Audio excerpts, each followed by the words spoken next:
Hello, my dear friends and students of class 5. Today we shall learn chapter test of exercise 5, chapter 5 of from the fraction and decimal chapter, and we are going to learn the multiple choice question or we have to tick the fill in the missing number to make the statement true. यहाँनिर हामीले यो box दिएको तपाईले देख्नुहुँदैछ, यसलाई हामी भराउने काम आज हामी गर्दैछौँ ल। यहाँनिर hello, welcome to my YouTube channel Acer tutorial. Congratulation to you if you are for the first time in this channel, please don't forget to subscribe my channel. र हुन्छ हामी स्टार्ट गर्नेछौँ ल।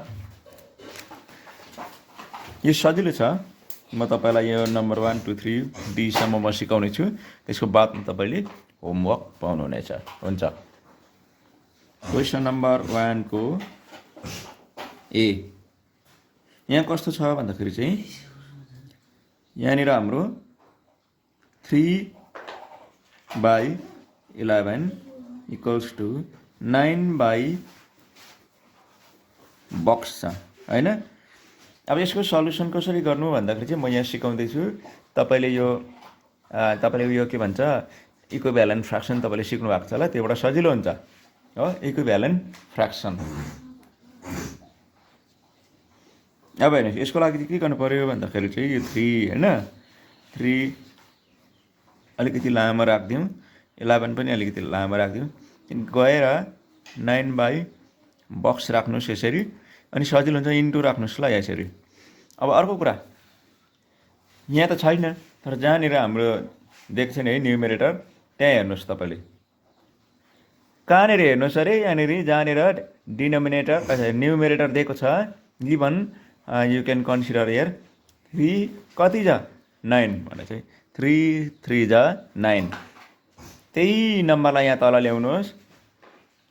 अब यहाँ कति आउँछ, यहाँबाट निस्किहाल्छ 11 3 जा 33, यसरी बक्समा भर्न सकिन्छ। हाम्रो एन्सर कति रहेछ 33। बुझ्नुभयो मेरो कुरा। अब अर्को ल नम्बर बी। नम्बर बीमा रहेछ हाम्रो 2/9 इक्वल्स टु बक्स बाई 27। यसको पनि म यहाँ सल्भ ल। 2/9 को यो अलिकति लामो राख्नुहोस्, त्यसको बादमा बक्स बाई कति छ 27 है। अब यहाँबाट त हाम्रो त इम्पोसिबल छ, इम्पोसिबल भयो कि भएन भन्नुहोस् त।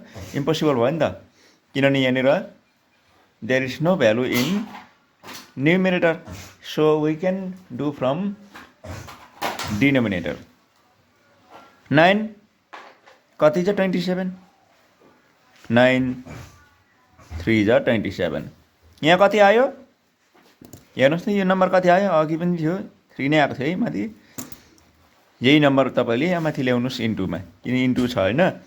अब यहाँ नम्बर कति आउने भयो त, मल्टिप्लाई गर्नुहोस् त, 2 3 जा 6 हो। भनेपछि यो हाम्रो क्वेसनको यो बक्स छ, यहाँ बक्समा हामीले 6। अब मैले जसरी गरेको छु यो रफ भने पनि जे भने पनि यो क्वेसन नम्बर 1 को यसकै सिधा हुनु पर्यो, यसकै सिधा तपाईँले सल्भ गर्नुहोस् ल। एन्सर आयो है 6 आयो। ओके, तपाईँले पछाडि चेक गर्न सक्नुहुन्छ। म सी को सिकाउँदैछु, क्वेसन नम्बर सी। क्वेसन नम्बरको सी को तपाईँले देख्नु हुँदैछ 25/45 हो, इक्वल्स टु बक्स बाई 9। यो चाहिँ अब अलिकति सोच्नुपर्ने कुरा आयो हो। सोच्नुपर्ने कुरा कसरी आयो भने चाहिँ अब हेर्नुहोस्, यहाँनिर ठुलो नम्बर छ, यहाँ सानो नम्बर कसरी 45 ले 9 लाई डिभाइड हुन्छ, हुँदैन। नसुर्ताउनुहोस्, हेर्नुहोस् यहाँ 25 छ, 45 राख्नुहोस्। यो ब्ल्याङ्क चाहिँ सानो नम्बरको लागि तपाईँले नि, जो चाहिँ सानो नम्बर छ अघि यो भन्दा यो सानो थियो होइन, यसको लागि लामो बार राख्नुहोस् यसरी। मेरो कुरा सुन्नुहोस् है, अनि चाहिँ रङ हुँदैन। अब यो 9 छ नि है, 9 छ, माथि चाहिँ बक्स छ। ल हेर्नुहोस्, अब यो 9 ले डिभाइड गर्नुहोस् त यो 45 लाई। 9 कति छ, 9 कति छ 45, 9 5 छ 45। यही जानुहोस् यहाँनिर, यो 5 माथि ल्याउनुहोस्। अरे कतिले जाँदो रहेछ, 5 कति छ 25, 5 5 छ 25 भनेपछि बक्समा कति आउने रहेछ, 5 आउने रहेछ। अलिक दिमाग घुम्यो होला हो, कुरा बुझ्नुभयो मेरो। अब यसलाई त हामी त्यसो गर्न सक्दैन, यो अलिक सानो थियो नि त नम्बर होइन, यसैलाई हामीले लङ बार दिनुपर्छ। मैले दिएँ होइन, सानो अलिक सानो इन्टिजर्स भएको नम्बरलाई चाहिँ हामीले बार दिनु पर्यो लामो। 5/9 थियो, यहाँ बक्स थियो होइन, फेरि एकचोटि मैले भनिदिएको है, त्यहाँदेखि यहाँ 45 छ, त्यहाँ मिलाउनुको लागि 9 कति छ 45, 9 5 छ 45। यही 5 माथि आयो, 5 ले अब 25 म्याच गर्नुको लागि त 5 5 छ 25, 5 2 जा त हुँदैन नि त 25 होइन, 5 5 छ 25, 5 3 जा पनि त हुँदैन। मेरो कुरा बुझ्नु भयो होला अलिकति राम्रोसँग। ल अब lastly number D, number D को सायद यहाँ अटाउँछ होला। यहाँ रहेछ 18/24। यो सानो नम्बर छ, यही सानो नम्बरलाई यहाँ हामीले लङ बक्स दिनु पर्यो हो, किन भन्नुहोस् त, माथि 3 छ, तल बक्स छ। यो 3 कति छ 18 भन्छ, 3 6 छ 18 भनेपछि यही 6 तल आयो, 6 कति छ 24, 6 4 छ 24 हो। जसलाई मल्टिप्लिकेसन टेबल पटटटटटटटट आउँछ, यो धेरै सजिलो, याद छैन भने चाहिँ सिक्नु पर्यो। कुरा बुझ्यो होइन, यो सक्यो एन्सर। ल भनेपछि म यहाँ लेखेँ, यो फेरि रिराइट गर्दैछु।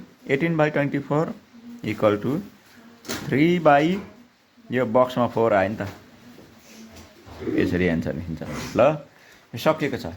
अब यदि तपाईँले यो बुझ्नुभयो भने तपाईँलाई म होमवर्क दिँदैछु। हुन्छ, यहाँनिर होमवर्क तपाईँको अगाडि प्रस्तुत छ। आशा गर्छु तपाईँले यो बक्समा तपाईँ भराउन सक्नुहुन्छ, सजिलो छ।